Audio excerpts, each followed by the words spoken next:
और आप देख रहे हैं GTV भारत। वक्त हो चुका है खबरों का, आइए बढ़ते हैं आज की खास खबरों की ओर। लेकिन अंत समय में मुझे लगा कि अखिलेश जी को दलितों की जरूरत नहीं है। वो इस गठबंधन में दलित नेताओं को, दलित लीडरशिप को नहीं चाहते। वो चाहते हैं कि उनको दलित वोट करें। लेकिन मेरा डर ये था कि अगर दलित उनको वोट कर देंगे तो कल जो उनके ऊपर एक आरोप पिछली सरकारों में भी रहा, क्योंकि माननीय काशीराम साहब को मैं नेता मानता हूं, उन्होंने भरोसा करके नेताजी को मुख्यमंत्री बनाया, फिर क्या हुआ आपके सामने। इसी डर को समाज के अंदर डर था। सारे बुद्धिजीवियों ने, हमने खुद में भी चर्चा की, सब लोगों ने कहा कि आप खुल के बात कीजिए कि कल ऐसा तो नहीं कि सरकार जाने के बाद, सरकार बनने के बाद जो है हम अपने विषय पर बात ना कर पाए, दलितों के साथ फिर वो शोषण हो, घर जलाए जाए, उनकी जमीन कब्जाए जाए, उनको पीटा जाए, उनको सताया जाए, महिलाओं के रेप हो, हाथरस जैसे कांड हो। और 2 दिन में निराशा हुई कि 1 महीना 10 दिन के बाद उन्होंने कल अपमानित किया। ये दुखद है। अपमानित किया आपको? ये बहुजन समाज के लोगों का उन्होंने अपमान किया है।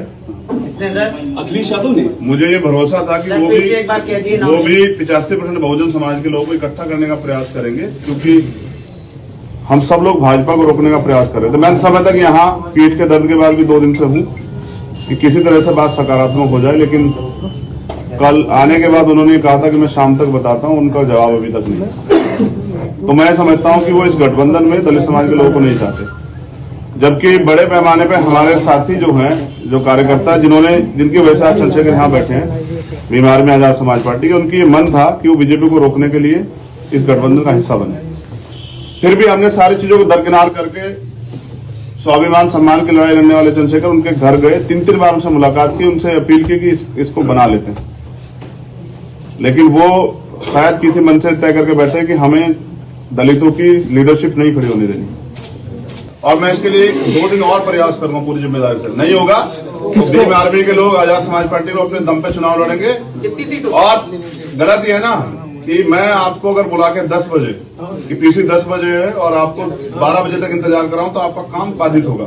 मुझे ऐसा लगता है मेरे साथ यही हुआ कि पिछले 2 महीने से हमसे कहा गया कि आप जो है ना हमारे साथ मिलकर वो करेंगे। हमारा प्रयास था, हमारा समाज चाहता था कि बीजेपी से किस तरह से छुटकारा मिले, और हम लड़े 5 साल।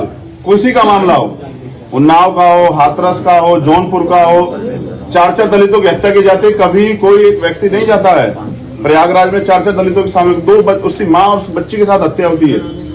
आपने कुछ सीटों की मांग की थी क्या अखिलेश जी से? बात हिस्सेदारी की है, जिसकी इतनी संख्या बारी उसकी इतनी हिस्सेदारी।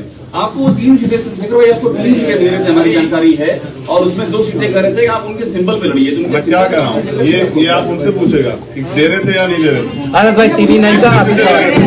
आजाद भाई, TV9 का आखिरी सवाल ये है कि आप किसको अप्रोच करेंगे, प्रियंका जी को, बहन जी को, या फिर अगर बात नहीं बनती तो अकेले कितनी सीटों पर लड़ेंगे? मैंने कहा कि मैंने हमेशा प्रयास किया, लेकिन लड़ाई जो है ना यहाँ इस प्रदेश में महिला सुरक्षा की है।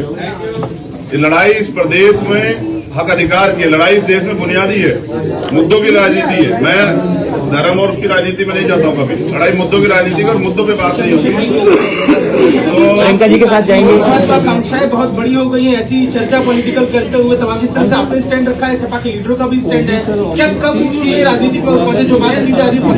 कोई मुझे बस इतना बताइए कि विधायक बनने के लिए किस उम्र की जरूरत होती है, उसकी सीमा क्या है बताइए। मैं किसी में हूँ, आप बताइए, पत्रकार है ना, आप बताइए क्या सीमा होती है कि विधायक का चुनाव लड़ने के लिए? मैं एक बड़े समाज को बिलोंग करता हूँ और मेरे चिंता है। अगर आप ये कहना चाहते हैं कि दलित समाज के लोग अपना प्रतिनिधित्व मांग रहे हैं तो गलत कर रहे हैं, तो ये आपकी गलतफहमी है। इंडिविजुअल राजनीतिक मैं फिर क्या कर रहा हूँ, इंडिविजुअल राजनीतिक महत्वाकांक्षा, मैं तो जिसको नेता मानता हूँ उन्होंने राष्ट्रपति का पद छोड़ दिया। मैंने उनको बड़ा भाई कहा और मैं इस रिश्ते को निभाऊंगा, लेकिन लड़ाई प्रतिनिधि की है, हिस्सेदारी की है। आपके समाज के लोग किससे भीख नहीं मांग रहे सर। आपके ऐलान के बाद अगर अखिलेश जी का फोन आता है तब आप क्या करेंगे? अभी आपने कहा अखिलेश जी ने फोन नहीं किया, अगर आपके ऐलान के बाद अखिलेश जी का फोन आता है तब आप क्या कहा? फोन नहीं किया ना, जिनको जिम्मेदारी लगाई थी उनके साथ बात नहीं की है।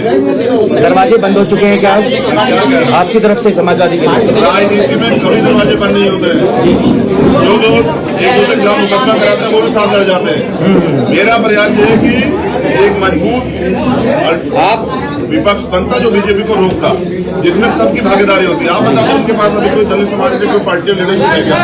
मेरे आज के बाद शायद वो किसी को इकट्ठा करने लग आप जाए। दलित समाज मुस्लिम समाज की बात करते हैं, क्या वो इसी के साथ आएंगे आप चुनाव लड़ने? अकेले हैं, 1 और 1 11 होते हैं, वो इसी के साथ जाएंगे। जो कुछ होगा, आज 2 दिन का समय आपसे लिया है, उसके बाद अपनी बात आपसे रखेंगे, लेकिन कभी भी दलित समाज के सम्मान से खिलवाड़ नहीं होने दूंगा, ना उनके सम्मान से जो है ना खिलवाड़ करने दूंगा। मैंने विश्वास किया कि हम इस बीजेपी को रोकने के लिए सक्षम हैं और हम जो बिखरा फिर उसको इकट्ठा करेंगे, एक मजबूत लड़ाई लड़ेंगे उत्तर प्रदेश में। धन्यवाद।